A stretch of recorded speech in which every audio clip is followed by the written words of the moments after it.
ഇപ്പോൾ പൊതുവെ ഈ കളരിപ്പയറ്റിൻ്റെ പേരിൽ ഉള്ള പല വീഡിയോസും ഈ കഴിഞ്ഞ സമയങ്ങളിൽ കാണുകയുണ്ടായി.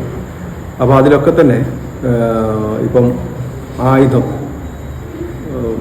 കയ്യിൽ നിന്ന് ഒഴിവാക്കുന്ന രീതികൾ, തട്ടിത്തെറിപ്പിക്കുന്ന രീതികൾ, അല്ലെങ്കിൽ ലോക്കൽ സിസ്റ്റമൊക്കെ ചെയ്യുമ്പോൾ വളരെ ഈസിയായിട്ട് അങ്ങനെയുള്ള കാര്യങ്ങൾ ചെയ്യുന്നത്. വളരെ ഈസിയായിട്ട് ചെയ്യുമെന്ന് പറഞ്ഞു കഴിഞ്ഞാൽ ആ ഈസിയായിട്ട് ചെയ്യുന്ന കാര്യങ്ങൾക്കെല്ലാം തന്നെ അടിസ്ഥാനപരമായിട്ടുള്ള ഒരു പരിശീലനങ്ങൾ വേണം. അപ്പോൾ ആ തെക്കൻ ശൈലിയിലാണ് തന്നെ അതിൻ്റെ അടിമുറ സമ്പ്രദായങ്ങളുണ്ട്. ഒറ്റച്ചോളും കൂട്ടച്ചോളിലൊക്കെ വരുന്ന കൈയുടെ വ്യായാമങ്ങളും കൈ പ്രതിരോധത്തിനും പ്രത്യാക്രമണത്തിനും ഉപയോഗിക്കുന്ന രീതികൾ, ഇങ്ങനെയുള്ള പല കാര്യങ്ങൾ വന്നാൽ മാത്രമേ കൈ അങ്ങനെ ആ രീതിയിലേക്ക് നമുക്കതിനെ ഒരു മൂവ്മെൻറ്റ് ചെയ്യുമ്പോൾ പെട്ടെന്ന് അത് ഒഴിവിലും തടവിലൊക്കെ കയറി വരാൻ പാകത്തിനും ബ്ലോക്ക് ചെയ്യാൻ പാകത്തിനും അല്ലെങ്കിൽ ആയുധങ്ങൾ തട്ടിത്തെറിപ്പിക്കാൻ പാകത്തിനൊക്കെ വരികയുള്ളൂ. അല്ല നമ്മൾ ഒരു മൂവ്മെൻറ്റ് മാത്രമായിട്ട് എടുത്ത് നിന്നിട്ട് നമ്മൾ വെറുതെ ഇങ്ങനെ നിന്ന് ഒരു മൂവ്മെൻറ്റ് മാത്രം എടുത്ത് അതിങ്ങനെ പ്രാക്ടീസ് ചെയ്തുകൊണ്ടിരുന്നു കഴിഞ്ഞാൽ ഇത് നമുക്ക് കാണാൻ പറ്റും, പക്ഷേ ഒരിക്കലും പ്രാക്ടിക്കലായിട്ട് ചെയ്യാൻ പറ്റത്തില്ല. അതിപ്പം തെക്കൻ്റെ ശൈലിയാണ്, അതിന് ഒത്തിരി പരിശീലന ക്രമങ്ങളുണ്ട്. ആ പരിശീലന ക്രമങ്ങളിൽ കൂടെ ആദ്യം നമ്മൾ കടന്നു പോകണം.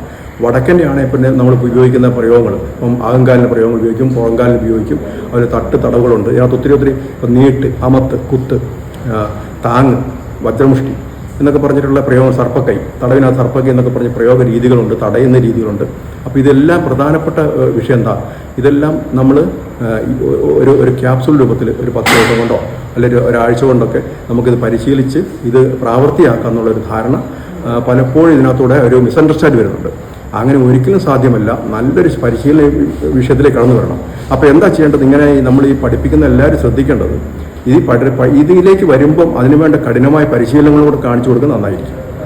അപ്പം നമ്മളിപ്പം ഈ കൊടുക്കുന്ന അവയർനെസ്സാണ്, ഇതിനെപ്പറ്റി ഒരു ധാരണ എന്താണ് യഥാർത്ഥത്തിൽ വടക്കൻ ശൈലി എന്നുള്ള ഇങ്ങനെയുള്ള പ്രയോഗങ്ങൾ എന്തൊക്കെയാണ്, അല്ലെങ്കിൽ അത് വ്യത്യാസപ്പെട്ട് നിൽക്കുന്നത് എങ്ങനെയാണ്.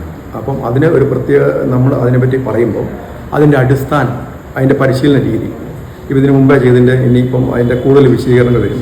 അപ്പോൾ എന്തൊക്കെ അതിനു വേണ്ടി പരിശീലിക്കണം, ഈ പരിശീലിക്കുന്ന രീതികൾ എന്തൊക്കെയാണ്. അപ്പോൾ അങ്ങനെ വ്യക്തമായ ധാരണ കൂടെ മാത്രമേ നമ്മൾ കടന്നുപോയുള്ളൂ.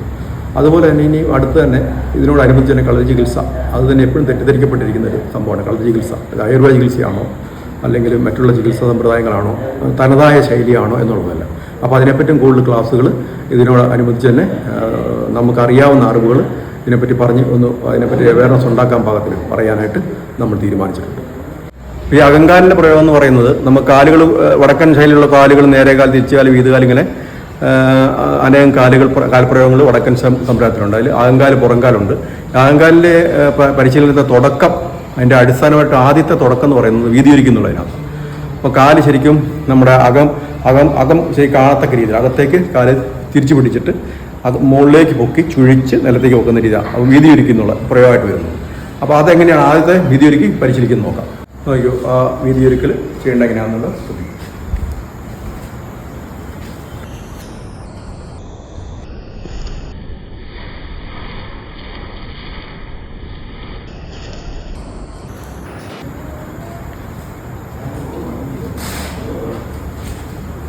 ഇനി നമുക്ക് അടുത്ത കാര്യങ്ങൾ അടുത്ത വീഡിയോസിൽ കാണാം.